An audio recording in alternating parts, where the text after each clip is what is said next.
What is going on, guys? Welcome back to Blab. I appreciate you stopping by. And without further ado, let's blab. So yes, we're going to hop in with the biggest issues with the Scarlet and Violet era, and I'm not just going to Debbie down the whole time. Well, maybe I will, but out the rip, I would like to say there is a ton of fantastic art, a ton of undervalued art.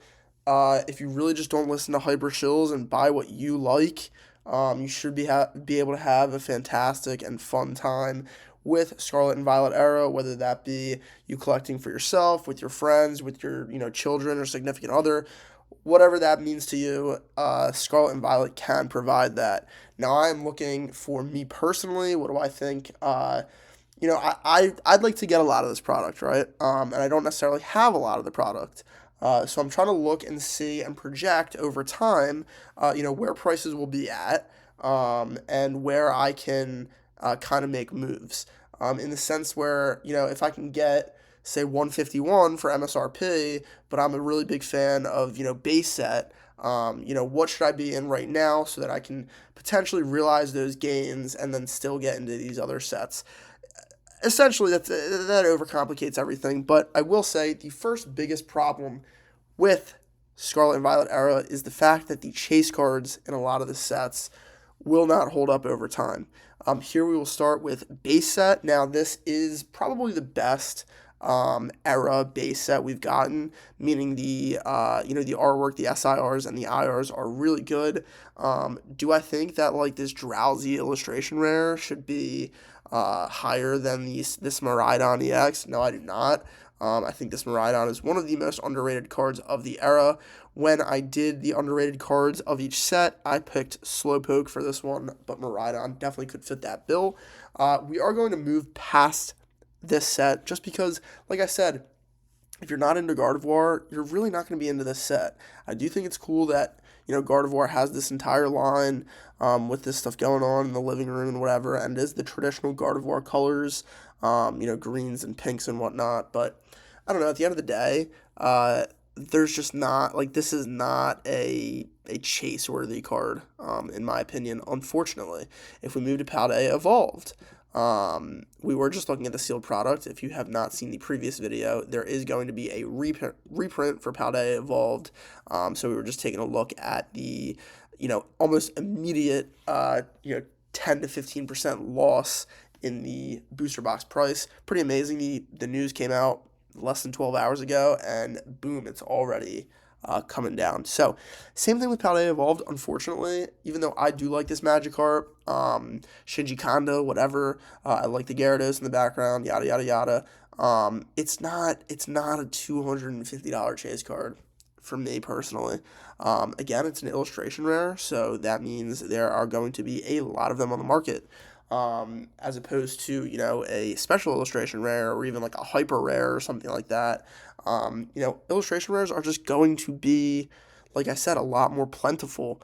If you take the Iono out for special illustration rares and just want to talk about special illustration rare Pokemon, the first one you're going to get here is the Tinkaton, this $25 Tinkaton. And, for me, that's just not going to do it. I like the Raichu and Tyranitar, I do. Frankly, these top four cards are good, but they're not good enough to be, the most expensive set in the era right now. I don't understand that.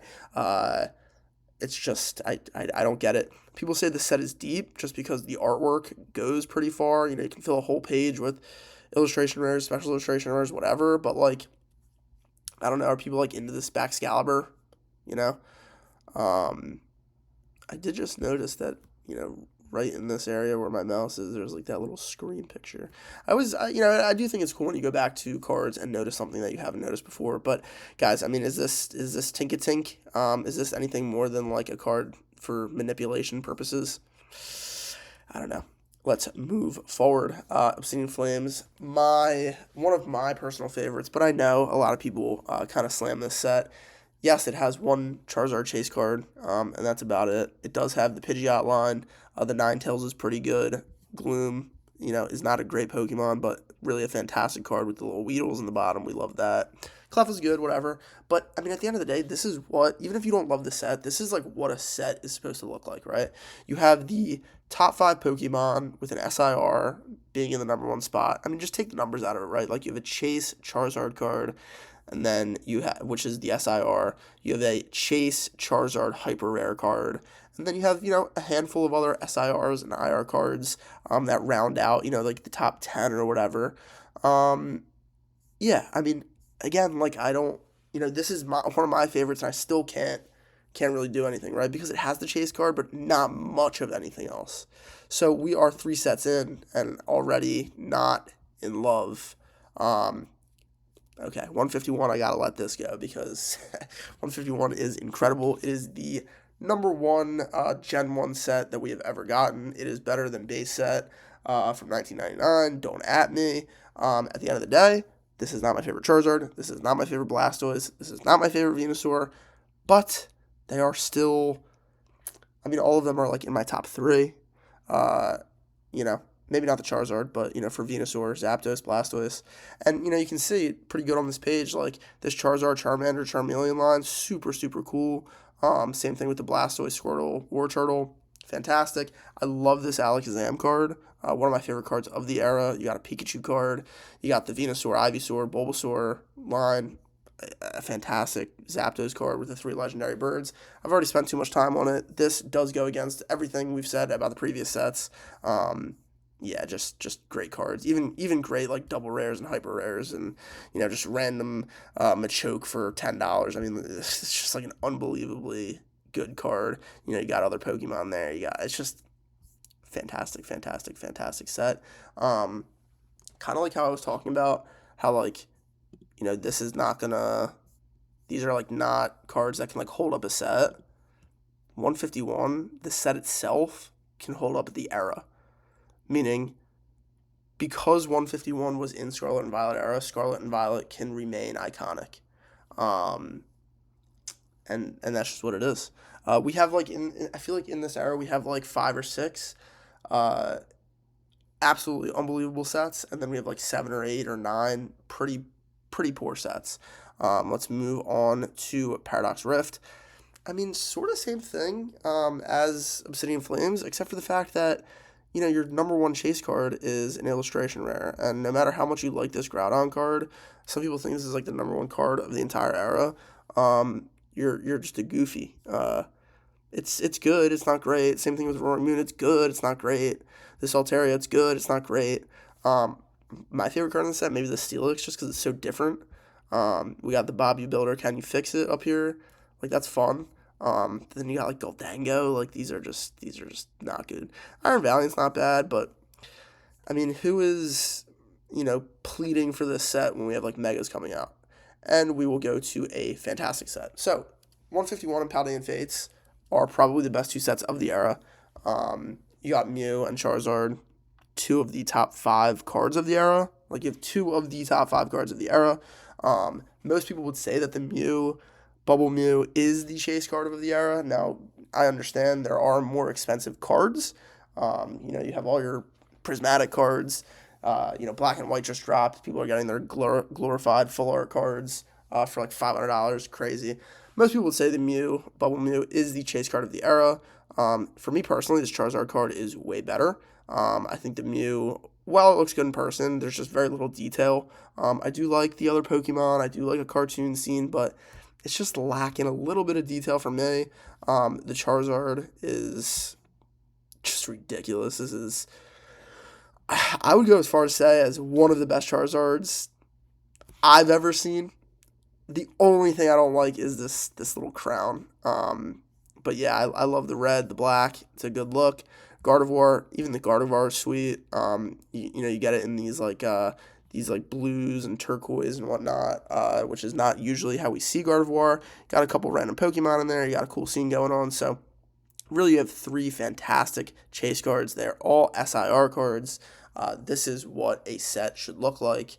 Then you got your shiny rares, all of those, even your hyper rares. This is one of the most underrated SIR trainer cards.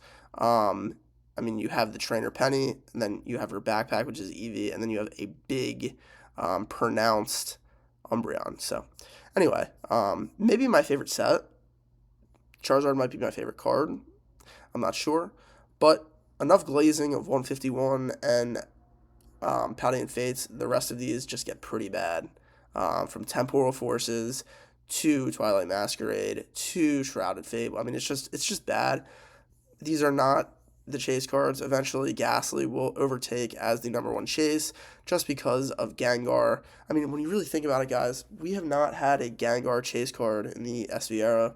We haven't had a Gengar chase card. We haven't had a Rayquaza chase card. We haven't had a Lugia chase card. There's just so many good Pokemon we did not get in this era, unfortunately.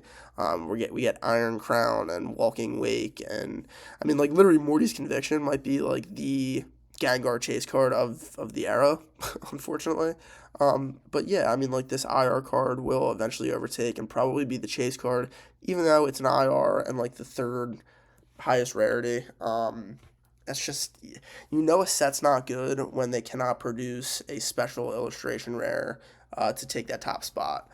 Even in a terrible set, like most people think Obsidian Flames is, you have an SIR Charizard. You have a fantastic promo in the ETB. I can justify that. Like I could not justify Temporal Forces purchase for me personally. And I mean the same thing here. Greninja is like one of the most I was gonna say underrated. Was one of the most overrated cards of the era. It's one of the first cards that got like super super hyped up. In this like new wave of just insanity. I do think it's overrated. Like you got this conceptually, it's interesting with all these different paints and whatnot. But I think Greninja, the character itself just kind of gets like lost in this picture. I don't know. And then you have Twice Baked Jake's favorite, two female trainer card SIRs. Really, at the end of the day, maybe the Greninja reigns supreme, but same thing. Like this Eevee card could become the chase card, and it is just an illustration rare, which you should never really have happen. This was like $100 card not too long ago. Now it's down to $50. I don't obviously see it really overtaking this 200 to 300 Greninja, but for me, this would be the chase card. Again, like it's just, I mean, I do love this Chansey, but I mean, guys, we got Buddy Puffin as like a top 10 card. We got 1, 2, 3, 4, 5. We got like 7 cards that are like not Pokemon in the top like 12. I mean, I don't know, guys. Not much to say about Shrouded Fable. I mean, when you have basic Darkness Energy and Earthen Vessel as your top chases, it's pretty poor. And if you wanted to, Pokeblab, what is the number one Pokemon chase card? The Pheasantipity EX. I mean, like, what is even going on here, bro? I'm sorry. This Cassiopeia was $100. I really need to pick this up for like $25.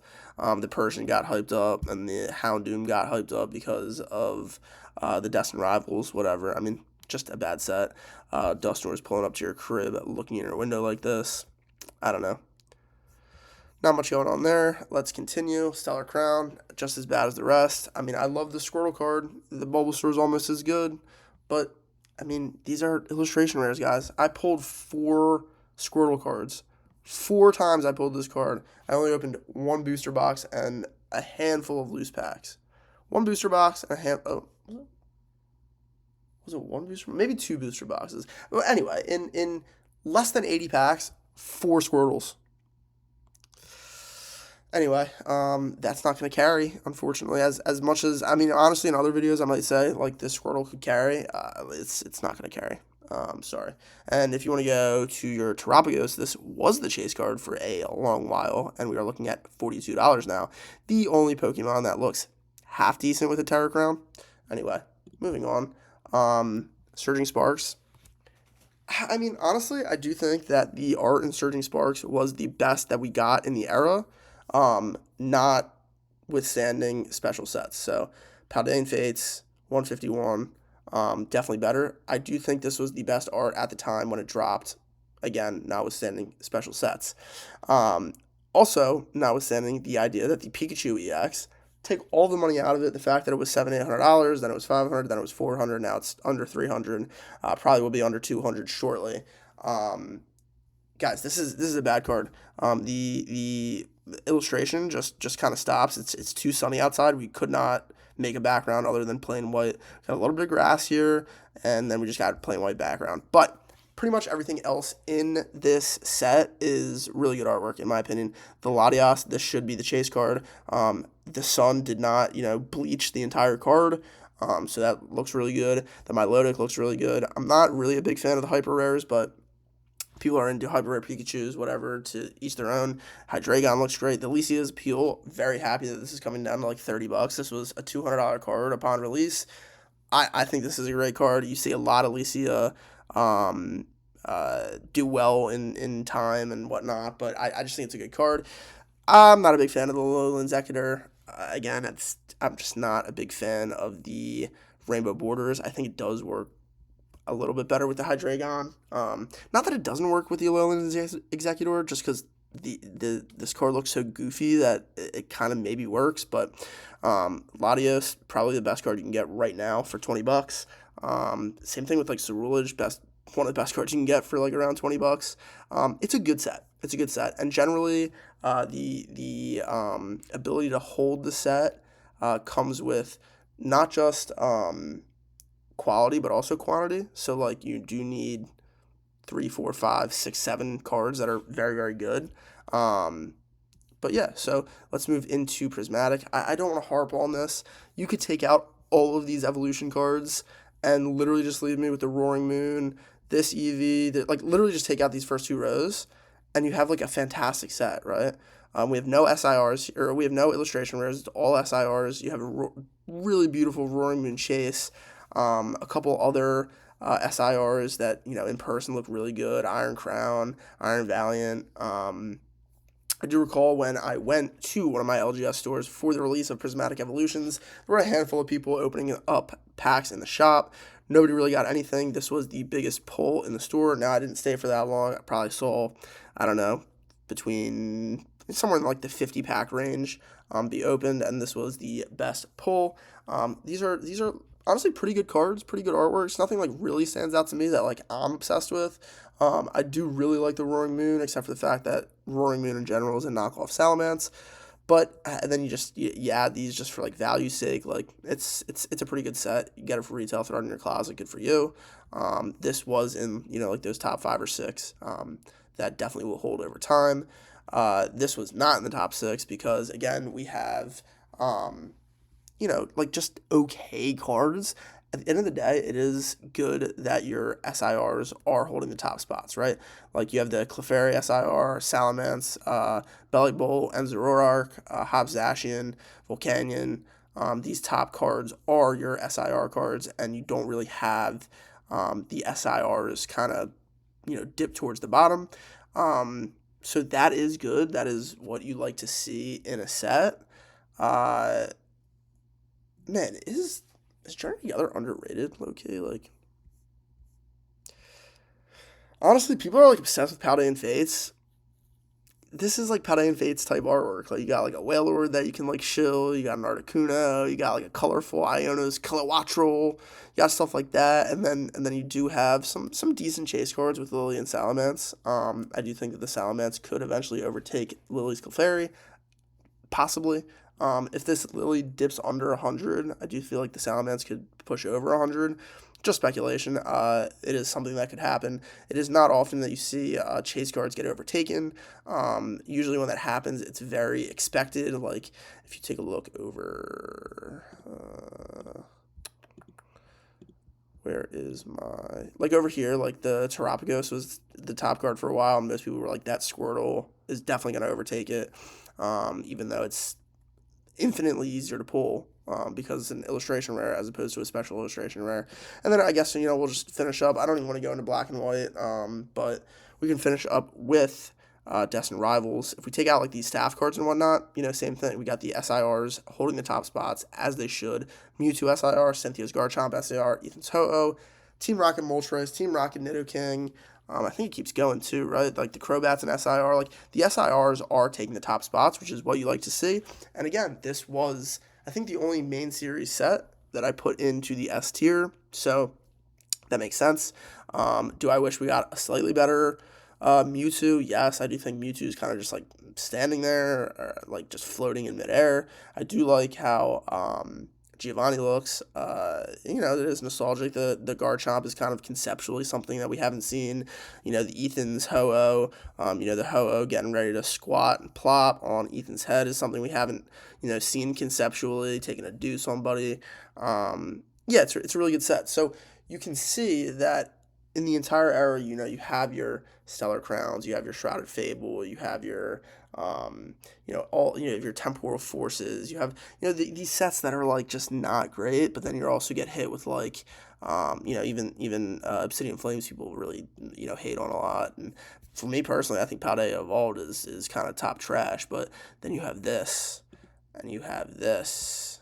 No, not that. You have this, and you have, I don't know. You really got when you think about it, you got 151, you got Paldean Fates, you got Destined Rivals. Everything else is kind of garb. You can personally like it. Like I personally like Obsidian Flames. You might be a Temporal Forces guy. The next person might be like let's see here, a Squirtle apologist. Like you might have Prizzy fanboys, but those three sets that I named, and then maybe Prismatic if you're just getting it at retail and tossing it in your closet, probably do good over time. But yeah, I mean, I just want I'm just making videos looking back at the whole era now that everything's out. I think it's really cool to look back on it. One of my biggest issues is the chase cards aren't that great. You don't have like I said, you don't have a Gengar chase, you don't have a Rayquaza chase, no Lugia.